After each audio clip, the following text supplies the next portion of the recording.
कक्षा 11 में हम लोग रासायनिक ऊष्मागतिकी ये पाठ पढ़ रहे हैं और हम लोग आए थे इसमें ऊष्मागतिकी प्रक्रम मतलब प्रोसेस। इसमें आप लोग देखोगे कि जिस तंत्र में भौतिक तथा रासायनिक अवस्था में क्या होता है, ऊष्मा या ऊर्जा परिवर्तन होता है, वह तंत्र जिसकी भौतिक एवं रासायनिक परिवर्तन में ऊष्मा परिवर्तन होता है, ऊष्मागतिकी प्रक्रम कहलाता है। अब बताया गया था कि ऊष्मागतिकी जो प्रक्रम है ये कितने प्रकार का होता है, 7 प्रकार का, और 7 प्रकार के नाम इसके पहले पेज में लिखाया गया था। अब प्रत्येक प्रक्रम के बारे में हमको समझना है। तो सबसे पहले जो 7 प्रकार है उसमें सबसे पहले जो प्रकार है उसको हम लोग देखेंगे कि समतापीय प्रक्रम। समतापीय प्रक्रम किसे कहते हैं? सम मतलब आइसो मतलब समान, आइसोथर्मल प्रोसेस मतलब प्रक्रिया को कहते हैं प्रक्रम। तो समतापी प्रक्रम किसे कहेंगे कि जिस प्रक्रम में या जिस तंत्र में हम काम कर रहे हैं उस प्रक्रम में ताप स्थिर होता है और क्रियाएं संपन्न होती है। ठीक, ताप स्थिर ताप पर संपन्न होने वाले प्रक्रम को सम मतलब समानतापी प्रक्रम कहते हैं।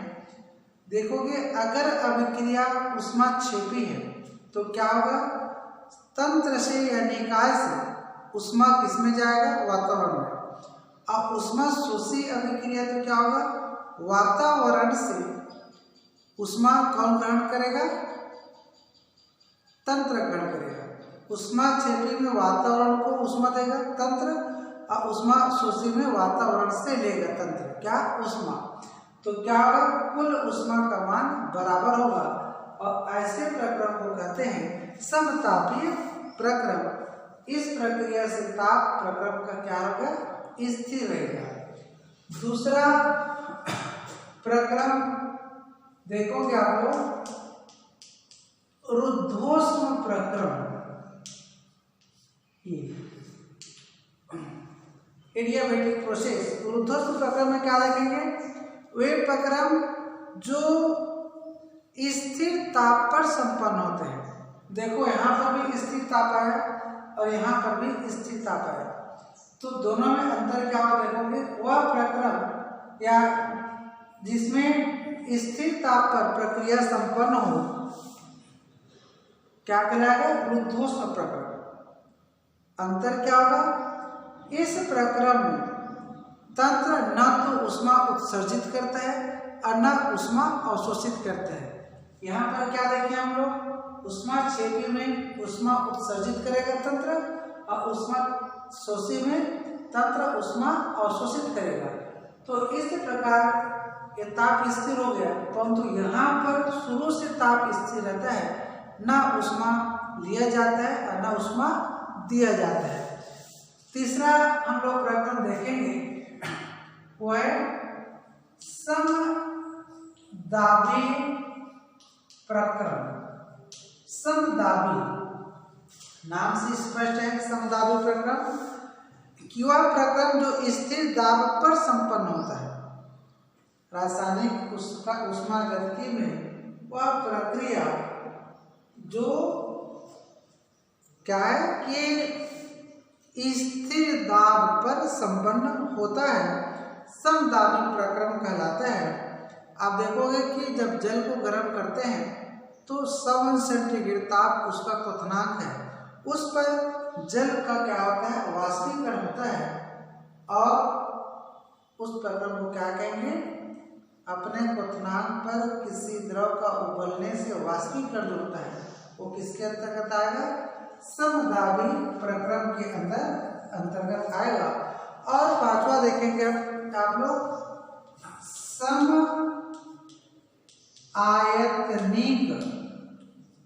समआयतनिक प्रक्रम। तो सम आयतनिक प्रक्रम किसे कहोगे आप लोग? कि वह प्रक्रम या वह प्रक्रिया जो स्थिर आयतन पर संपन्न होता है। इसमें ताप स्थिर, इसमें ताप स्थिर, इसमें दाब स्थिर, इसमें आयतन स्थिर। वह प्रक्रम जो स्थिर आयतन पर संपन्न होता है सम आयतनिक प्रक्रम कहलाता है। और पांचवा हम लोग देखेंगे चक्रीय प्रक्रम। चक्रीय प्रक्रम क्या है ये देखोगे आप साइक्लिक प्रक्रम को। इस प्रक्रम में तंत्र कई पदों से गुजरने के बाद, चक्र में जान गए ना, घूम करके फिर आना, इस तंत्र में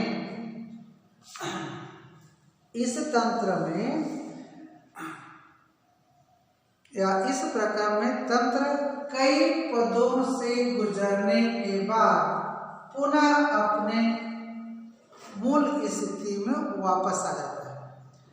इस प्रक्रिया में तंत्र कई पदों से गुजरने के बाद पुनः लौट आता है। कहाँ पर लौट आता है बताना? जहां से प्रारंभ हुआ था। जैसे यहाँ से ए है, ये बनेगा ई, तो ए फिर बी सी डी ई के बाद इसमें आ गया, पुनः प्रारंभिक अवस्था में आ गया, तो इसी नाम से इसे क्या कहते हैं? चक्रीय प्रक्रम कहते हैं। इसमें बताना ऊष्मा परिवर्तन का मान क्या होगा? 0 होगा। चक्रीय प्रक्रम में ऊष्मा परिवर्तन का जो मान है 0 होता है। अब आप देखोगे छठवा, वो है उत्क्रमणीय प्रक्रम। उत्क्रमणीय प्रक्रम, इस उत्क्रमणीय प्रक्रम माने रिवर्सिबल रिएक्शन।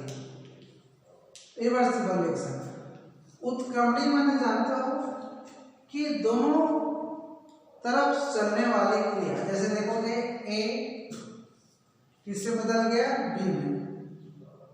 एक निशान में हुआ, इसको कहते हैं अग्रक्रिया।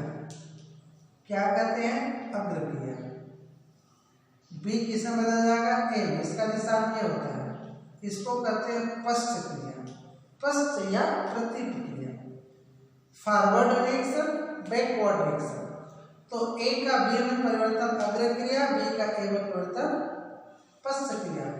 अर्थात ऐसा प्रक्रम जो दोनों दिशाओं में चलता है उत्क्रमणीय प्रक्रम कहलाता है।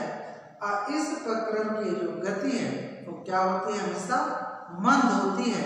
इसको भी आप लोग ध्यान में रखोगे कि उत्क्रमणीय प्रक्रम में क्रिया जो बहुत मंद गति से होती है और इसमें तंत्र तथा परिवेश के मध्य सदैव साम्य, एक चीज को बोलते हैं साम्य, माने इक्विलिब्रियम, साम्य बना रहता है। तंत्र ये जैसे गर्म पानी कोई हो गया, ये हो गया उसका खाली भाग परिवेश, ये टेबल में रखे तो ये तंत्र हो गया, ये परिवेश हो गया। तो दोनों के मध्य क्या होता है? साम्य स्थापित होता है। तो ये छठवा ये प्रोसेस मंद होता है। और सातवां जो प्रकार मैं जो बता रहा था वो है अनुत्क्रमणीय प्रक्रम। Irreversible reaction, irreversible reaction. ये इसमें क्या देखोगे आप कि वह प्रक्रम जो एक ही दिशा में संपन्न हो, वह प्रक्रम जो एक ही दिशा में संपन्न हो अनुत्क्रमणीय प्रक्रम कहलाता है। और ये प्रक्रम तीव्रता से होता है। कैसे होता है? तीव्र गति से होता है। वे प्रक्रम जिसकी दिशा बदली नहीं जा सकती, अर्थात एक ही दिशा में होता है, अनुत्क्रमणीय प्रक्रम कहलाता है। इस प्रक्रम में परिवर्तन इतनी तेजी से होता है कि तंत्र साम्य अवस्था में नहीं आ पाता, और ऐसे प्रक्रमों में वह बल जो अभिकारकों को क्रियाफलों में परिवर्तित करता है क्या कहलाता है? प्रेरक बल कहलाता है। और एक निश्चित अंतर बना जिसकी इच्छा अनुसार दिशा में कार्य नहीं हो सकता। जैसे ए बदल गया बी में, अब बी ए में नहीं आ सकता, इसको कहते हैं अनुत्क्रमणी प्रक्रम। जैसे रबड़ को सिंपल खींचोगे खिंचा गया, छोड़ोगे तो मूल अवस्था में आ गया, दोनों दिशा में हुआ तो उत्क्रमणी प्रक्रम। कागज को फाड़ दिए या दूध से दही बन गया, देखोगे आप लोग दूध से क्या बन गया? दही। एक दिशा में दही से दूध आप नहीं बना सकते, रासायनिक परिवर्तन है कि परिवर्तन। तो ये सब ऐसे प्रक्रम होते हैं जो केवल एक दिशा में होता है। भूकंप का आना, ज्वालामुखी का फूटना एक ही दिशा में होगा, पुनः वो उल्टा नहीं होगा। तो वैसे भौतिक और रासायनिक कई परिवर्तन आप लोग 6वीं 7वीं में पढ़े होंगे, उसी के बारे में ये सब परिभाषाएं आपके पाठ्यक्रम में ऊष्मागतिकी के अंतर्गत रखा गया। अब प्रश्न आता है 11वीं में, उत्क्रमणी प्रक्रम तथा अनुत्क्रमणी प्रक्रम में अंतर बताओ। तो पहले बताना कि उत्क्रमणी प्रक्रम मंद गति से होता है और अनुत्क्रमणी प्रक्रम तीव्र गति से होता है। इस प्रक्रम को विपरीत दिशा में संपन्न कराया जा सकता है। अनुत्क्रमणी चूंकि एक ही दिशा में होती है तो विपरीत दिशा में संपन्न नहीं कराया जा सकता। इस प्रक्रिया के दौरान तंत्र एवं परिवेश के मध्य साम्यावस्था क्या होता है? स्थापित होती है। पर अनुत्क्रमणीय में ये चिन्ह साम्यावस्था का नहीं है, ये अनुत्क्रमणीय विक्रिया के चिन्ह है। इस उत्क्रमणीय विक्रिया से जो प्राप्त कार्य है अधिकतम होता है और अनेक अनुत्क्रमणीय में क्या होता है? कार्य उत्क्रमणीय से अधिक नहीं होता। एक दिशा में चलने वाले प्रक्रम अनुत्क्रमणीय और दोनों दिशा में चलने वाले प्रक्रम उत्क्रमणीय। इस प्रकार से महत्वपूर्ण प्रश्न परीक्षा में आता है, उत्क्रमणीय प्रक्रम तथा अनुत्क्रमणीय प्रक्रम में कोई 4 प्रमुख अंतर लिखिए। तो इस प्रकार आज हम ऊष्मागतिकी प्रक्रम के 7 प्रकार को परिभाषित करके उत्क्रमणीय और अनुत्क्रमणीय प्रक्रम के मध्य क्या समझे, अंतर समझे। ये पाठ असाइनमेंट में आएगा। 14 तारीख के असाइनमेंट जमा करना आपको पता होगा। तो जो प्रश्न गया है 2 पाठ का, तो पहले पाठ का आप कंप्लीट करके रखोगे, दूसरा पाठ का जो चल रहा है उसमें से आप नोट कर सकते हो। और इसी के साथ में आपको इसका प्रश्न व्हाट्सएप के माध्यम से आप तक भेजा जाएगा। मुझे पूरा विश्वास है साइंस ग्रुप के सभी विद्यार्थी बहुत सक्रिय होकर के अपनी पढ़ाई पूर्ण कर रहे होंगे, नोट्स तैयार कर रहे होंगे, असाइनमेंट जमा कर रहे होंगे।